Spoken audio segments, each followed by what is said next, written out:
Hey, how's it going, everybody, and welcome back into the SFS channel. My name's Gavin, and today I've got my top waiver wire pickups for Week 3 fantasy football action. These are names that either broke out or made their presence established here in Week 2 action, and now I think there's some value in potential lineup play capabilities for these players moving forward. So, without further ado, if you're new around here to the channel, drop down and click that subscribe button. Give today's video a like and turn that bell on so you're never late for an episode. Let's hit that intro and get straight in to our first player.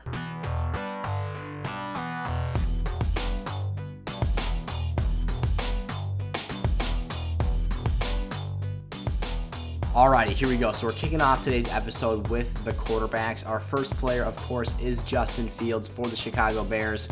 I could not be more excited about this. I think there's a lot of potential upside here.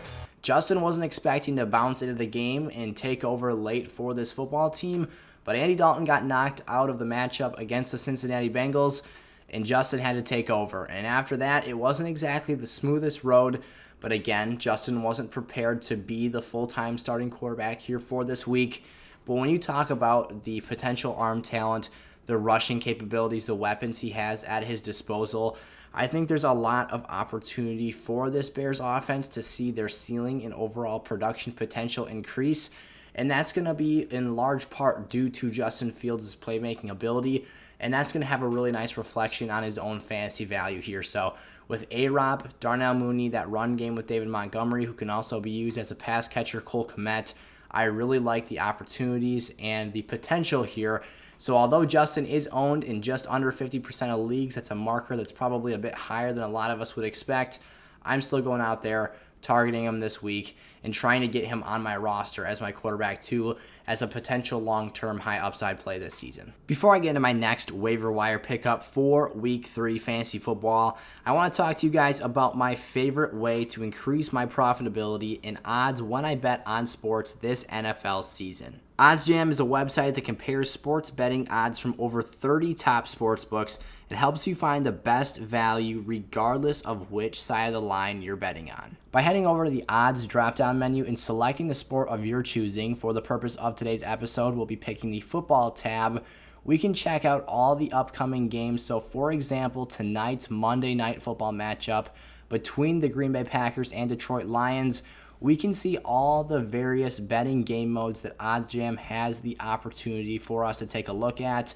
Today we'll be looking at the money line odds for this matchup, and you can see here OddsJam has all of the best values outlined and highlighted in yellow for us. If you're looking to pick the Lions on this money line bet at plus 475, that's going to be your best value. You can find that on DraftKings or Fox Bet. And if you're looking to take the Packers, minus 560 is going to be the best odds for you. You can check that out on Barstool, Unibet, or Sugar House as some great options to get your best value and return on investment. One more great feature to take advantage of on OddsJam is something called arbitrage bets, which is essentially risk-free betting. You'll see here OddsJam has laid out lines on differing sports books for each side of an individual game or matchup in the sporting world, and what you're supposed to do here essentially is place an even bet on each side of that matchup, and if you are to do so, one of those two bets is going to win and the other is going to lose.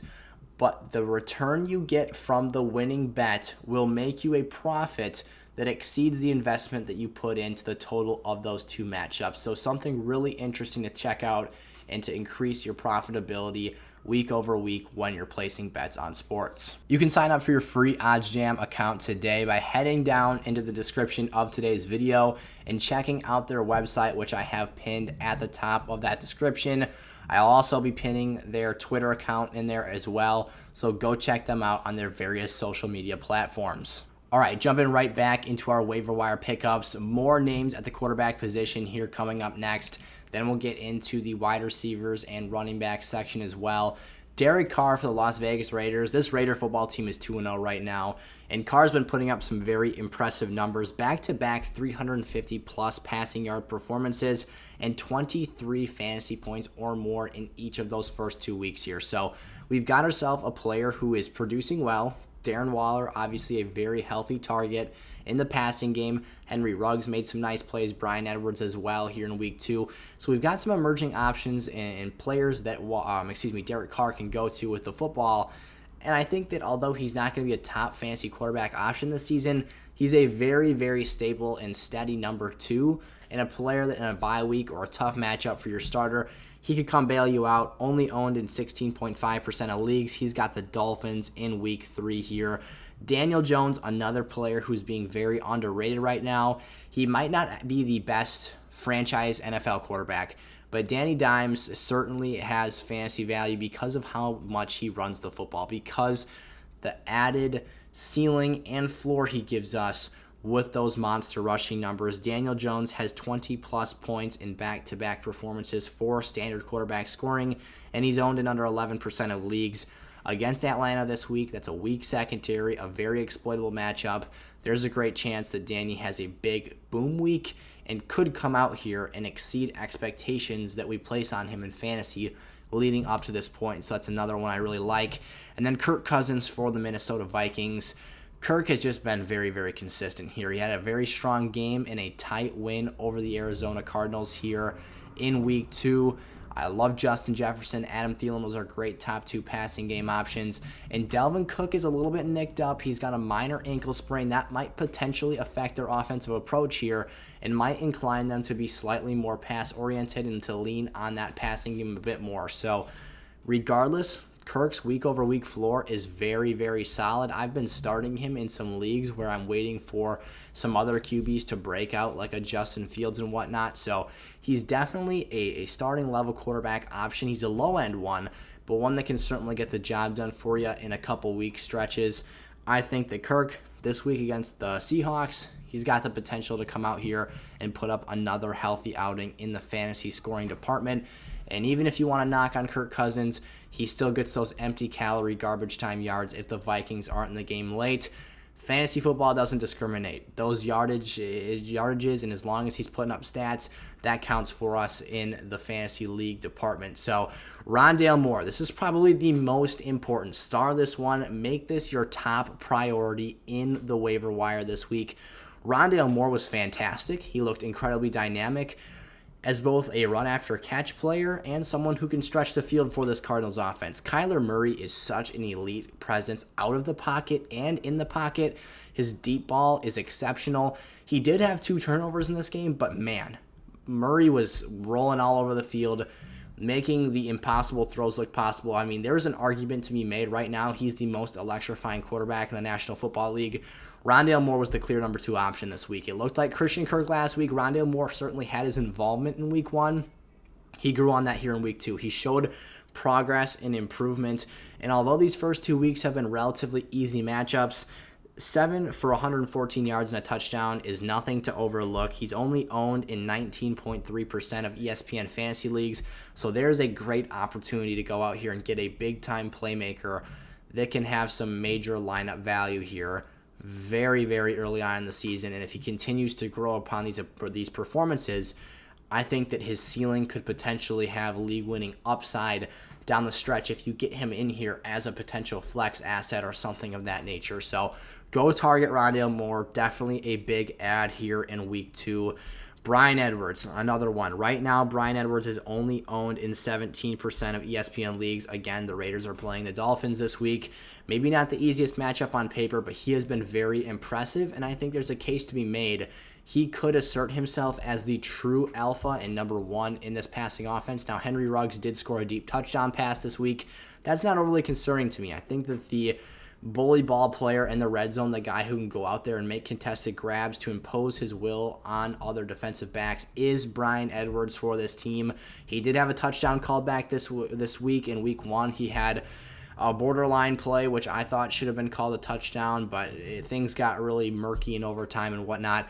Nonetheless, I think he can come out here, continue to build upon these fringe productive performances. He hasn't quite shown us a great fantasy performance yet, but the things I'm actually seeing from him, my eye test of him being out there on the field, indicates that he should be taking steps forward here in the very near future.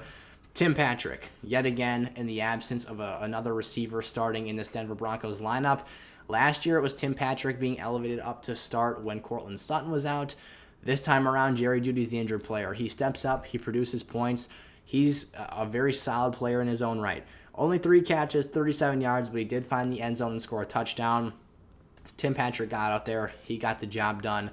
Not a crazy high ceiling play, probably not a league-winning fantasy player, but definitely worth a bench stash. He does have the potential. If you needed him in a pinch, he could be used as a flex player, and I expect him to be used in relatively decent and healthy workloads going forward here.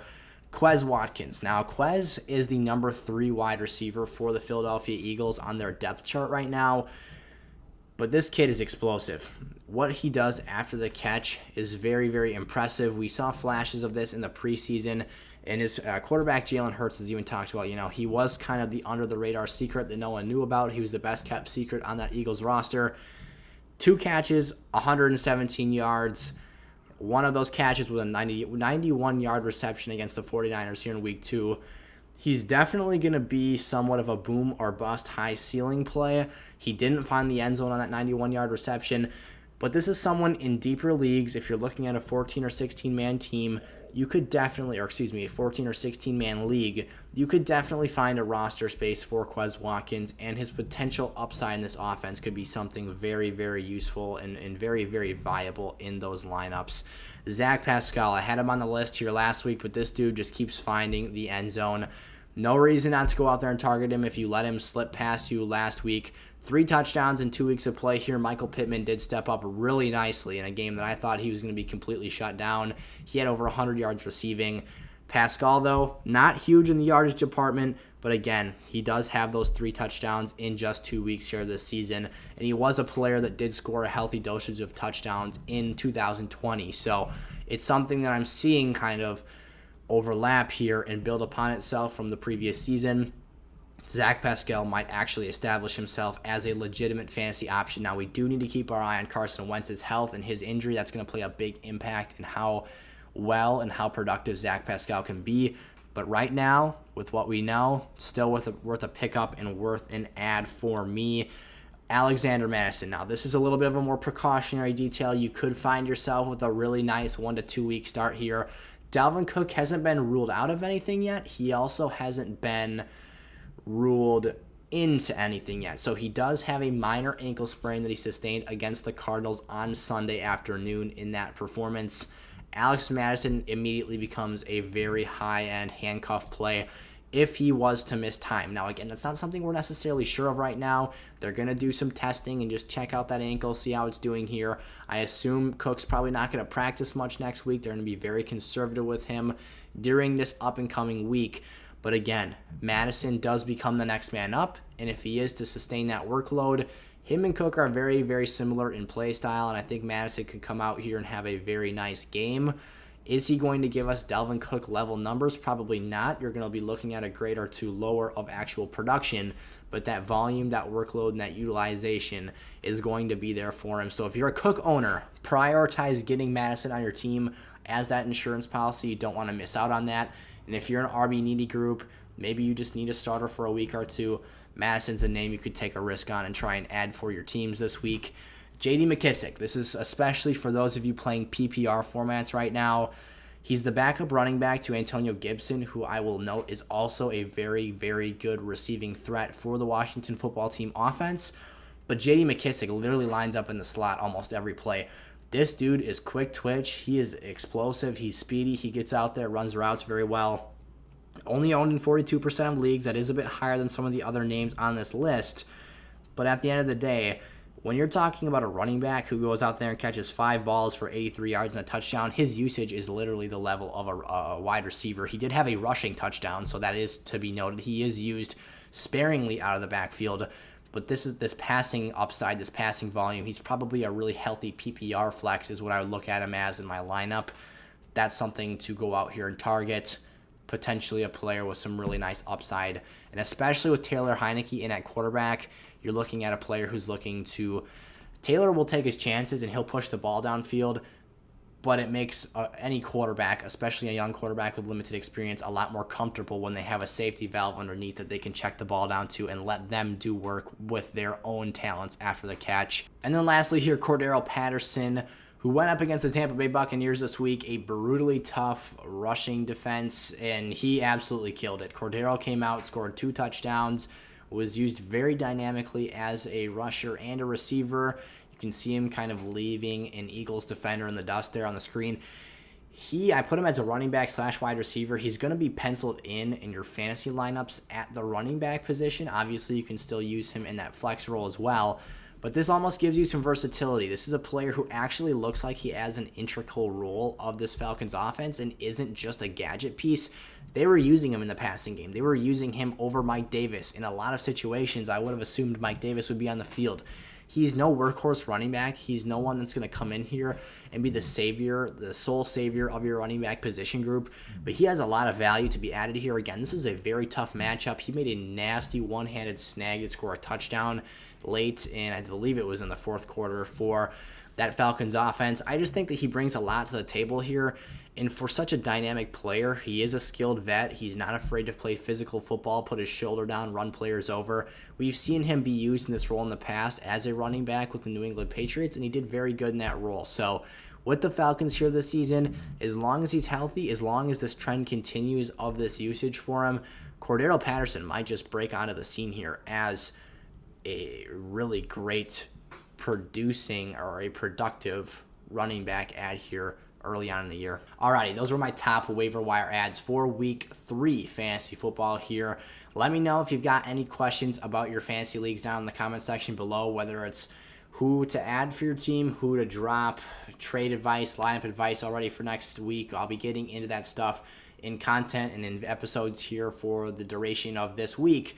But if you want to get ahead of the game and ask those questions already, I'm happy to get back to you all as well. So thank you all so much for watching today's video. I will see you all tomorrow. Remember, if you're new around here, click that subscribe button, turn the bell on, even if you are subscribed and haven't done that yet already. That'll help you get on these videos right away and make sure you never miss any piece of content from me. But with that being said, thank you all again so much for watching. I will see you all tomorrow. Peace out.